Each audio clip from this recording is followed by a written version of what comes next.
Hello दोस्तों, स्वागत है एक बार फिर से आपका मेरे चैनल पे लीगल न्यूज 127 पे। दोस्तों, आजकल एक वीडियो बड़ी वायरल हो रही है जिसपे कि आपने शायद देखा ही नहीं देखा। मैं डिटेल्स में आगे बात करूंगी इस पे, और वो आपके लिए बहुत ज्यादा जरूरी है। अगर आप लोग चाहते हैं कि पैसा देकर अपनी पत्नी से सेटलमेंट कर लिया जाए, या फिर पैसा देकर, जिसे कि हम एलिमनी के रूप में बोलते हैं, कि तलाक ले लिया जाए, तो अभी आप रुक जाओ। आपके लिए बहुत बड़ी गुड न्यूज है। तो मैंने सोचा वो आप तक शेयर करूं कि आपको बहुत काम आएगी। तो चैनल पे अगर आप नए जुड़े हैं, चैनल को लाइक करिए, शेयर करिए, जितना ज्यादा हो सकता है शेयर करिए। सब्सक्राइब करना बिल्कुल ना भूलिए, साथ ही बेल आइकन दबाइए ताकि आपको टाइम टाइम पे मेरे वीडियो की नोटिफिकेशन सबसे पहले मिलती रहे। मैंने सोचा जो ये गुड न्यूज मुझे मिली है, मैंने देखा है, तो आप लोग जो कहते हैं ना पुरुष आयोग बनना चाहिए, पुरुष आयोग बनाना चाहिए, तो अब उसकी समझ लो स्टार्टिंग हो चुकी है। तो आप तक ये न्यूज देना बहुत ही ज्यादा जरूरी थी। अब देखो, आमतौर पर जब भी पति पत्नी में डिस्प्यूट होता है, आप लोग सोचते हो कि भाई सेटलमेंट कर लिया जाए या तलाक मिल जाए, क्योंकि उस पत्नी ने आपका जीना हराम कर दिया होता है। आपको रातों की नींद, दिन का चैन सब छीन लिया होता है, और ऊपर से फिर पैसे भी आपसे ही मांगती है। मतलब एक तो जिंदगी खराब कर दी, और जिंदगी खराब करने के लिए पैसे भी आपसे ही मांग रही है।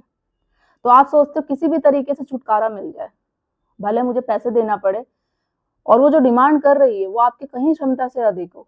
अब जब पैसे होंगे, अगर आप में से बहुत लोग हैं भाई जो पैसे होंगे तो वो दे देते हैं जी बोल के कि भाई मुझे बस छुटकारा पा दो, और या फिर तलाक देना हो तो जितनी मर्जी एलिमनी मांगनी हो दे दो भैया। आप उनका क्या जिनके पास नहीं है, उनसे सोचो। आप में से बहुत सारे लोग हैं जो यही कहते हैं कि नहीं, महिलावादी कानून है, पुरुषों के लिए कानून नहीं बना हुआ है। अब इस चीज में आके इतने लोग जो पति लोग हैं, या मैं बात करूंगी पत्नियां के भी, इतने डिप्रेशन में आ जाते हैं, वो लोग सुसाइड कर लेते हैं। और मैं एक बात और क्लियर कर दूं, मैं उन सब महिलाओं की बात नहीं करती हूँ, उन झूठी महिलाओं की बात कर रही हूँ जो झूठे केसेस करती है, झूठे आरोप में पति को ससुराल वालों को फंसा जाती है। अगर आप लोगों के साथ सच में अत्याचार हुआ है तो ये आपके लिए वीडियो नहीं है, और ना ही आपको रिएक्ट करने की जरूरत है। ठीक है, तो बात करते हैं हम। तो जैसे मैंने बोला, हमेशा देखो महिलावादी कानून नहीं होता। वैसे तो मैं डेली रोजाना आप लोगों को शेयर करती रहती हूँ, इतनी सारी अभी तक मैंने आपको चीजें बता दी है कि आपके लिए भी कानून है, सारी चीजें हैं। बट आप में से बहुत सारे लोग बोलते कि नहीं, जैसे महिलाओं के लिए कानून बना गया है कि भाई उनके साथ अत्याचार होता है तो वो डोमेस्टिक वायलेंस भाई मांग करते हैं, दहेज के लिए तो वो कर लेती, घरेलू हिंसा 498 का केस लगा लेती है। अब उसके साथ खाने पीने रहने की समस्या हो रही तो मेंटेनेंस केस लगा देगी, हर तरीके से। अब आपको भी घबराने की जरूरत नहीं है। अगर महिला करती ना, तो आपको यही चाहिए था ना कि पर्टिकुलर हमारे पास भी कानून हो। महिला कानून कर रही है तो पति के साथ भी क्रूरल्टी हो रही है, अत्याचार हो रहा है, तो वो भी कर सके। ठीक है, तो यही चीजें हो रही है। अभी राज्यसभा में क्या हुआ, अशोक कुमार मित्तल है, अभी तक आपने अगर वीडियो वो नहीं देखी है तो देखिए जाके। ठीक है, काफी वायरल हो रही है। उन्होंने एक न्यू बिल पास किया, और न्यू बिल लगाया है इसी से रिलेटेड कि पुरुष आयोग एक कानून बनना चाहिए। जैसे महिलाओं के लिए पर्टिकुलर एक कानून बनाया गया है कि उनके साथ अगर अन्याय होता है, अत्याचार हो जाता है, घरेलू हिंसा होती है, तो पुरुष भी ऐसे हैं जिनके साथ महिला और उसके घर वाले, उसके मायके वाले भी करते हैं। उन उन पुरुषों की बात की जा रही है जिनके साथ सच में अत्याचार होता है। जैसे कि महिलाएं होती हैं जिनके साथ सच में अत्याचार होता है, ऐसे पुरुष भी है, ऐसे वो ससुराल वाले भी है, सास ससुर भी है जिनके साथ वो पत्नी, वो घर की बहू और उसके मायके वाले उसको परेशान कर देते, बिना आरोप के, बिना कुछ काम किए वो ऐसे ऐसे एलिगेशन लगा देते, बदनाम करते। यहाँ तक कि चलो ये 3 केसेस तो हो गए, सास और ससुर देवर पे छेड़छाड़ का पता नहीं कैसे कैसे आरोप आजकल लगाते चले जा रहे हैं, और उन रिश्तेदारों को फंसाया जा जाता है जो वो घर में ही नहीं है, जो शादी में तक नहीं आए, जो इंडिया में ही नहीं है, उनके भी फंसाया जाता है। तो कौन इनका हर्जाना देगा। तो इसलिए बिल पास किया है अशोक कुमार मित्तल ने राज्यसभा में कि एक कानून बनाया जाए पुरुषों के लिए भी, कि अगर उनके साथ ऐसा चीजें होती है तो वो भी इसके तहत करे। देखो, क्योंकि देखो कानून ऐसा होना चाहिए, इक्वलिटी होनी चाहिए।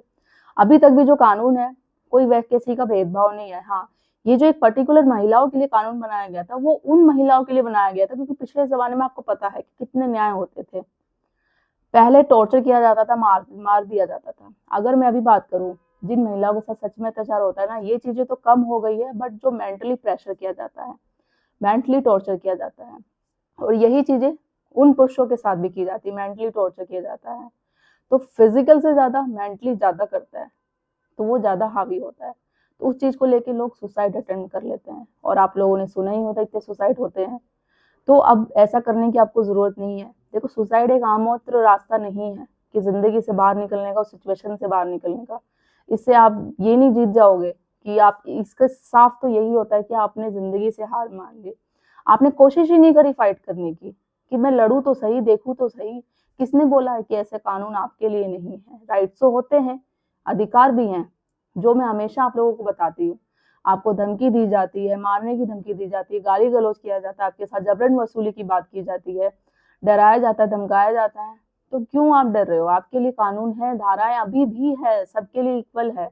बस आपको उनको जानने की जरूरत है कि हाँ, ये चीजें अगर ऐसा कोई करता है, धमकी देना, गाली गलौज करना, मारपीट करना, तो मैं वैसा केस इन पे कर सकता हूँ। इस पे मैंने ऑलरेडी वीडियो बनाई है, धाराएं मैंने 10 से 12 बता रखी है ऑलरेडी वीडियो बना के। आप मेरे चैनल पे जाओ, विजिट करो, वो देखिए वीडियो, आपको बहुत काम आएगी। और अपने एडवोकेट के साथ मिलकर डिस्कस करिए कि ये चीजें होती है कि हम ऐसा कर सकते हैं। बात रही मेंटेनेंस एलिमनी की, तो मेंटेनेंस आप भी डिमांड कर सकते हैं पत्नी से। यही नहीं कि पत्नी को राइट्स है, मेंटेनेंस हर एक इंसान वो डिमांड कर सकता है, चाहे वो महिला हो या पुरुष या बुजुर्ग या बच्चा भी, जिसको वो लाचार है, बेबस है, पूरी तरीके से वो सामने वाली पार्टी पर डिपेंड है। तो वो हर किसी के लिए, ये नहीं कि उस सिर्फ पत्नी के लिए या उस घर की बहू के लिए है। ऐसे बहुत सारे हैं, मैं डेली अपडेट करती रहती हूँ। बाकी बात रही एक पर्टिकुलर करने की, अब जितना पत्नी आप पे केस कर सकेगी, आपके पास भी राइट्स होंगे कि आप भी कर सकोगे। बिल सबमिट हो चुका है, आने वाले टाइम में कुछ होता है, मे बी शायद 5 से 6 महीने में वो पास भी हो जाए, और जल्दी ही आपको प्रॉपर तरीके से पता चल जाएगा। तो ये जो चीजें हैं, अशोक कुमार मित्तल ने ये राज्यसभा में पारित करी है, ये बिल दिया है, तो आपको कैसा लगा वो जरूर बताइएगा। अपनी राय दीजिएगा कमेंट में आके, और ज्यादा से ज्यादा लोग तक शेयर कर दीजिए वीडियो, ताकि उन लोगों तक पहुंचे, उन्हें भी बात पता चले। और सब्सक्राइब करना बिल्कुल मत भूलिए। जल्दी मिलती हूँ मैं कैसे ही इन्फॉर्मेटिव वीडियो के साथ, तब तक के लिए थैंक यू।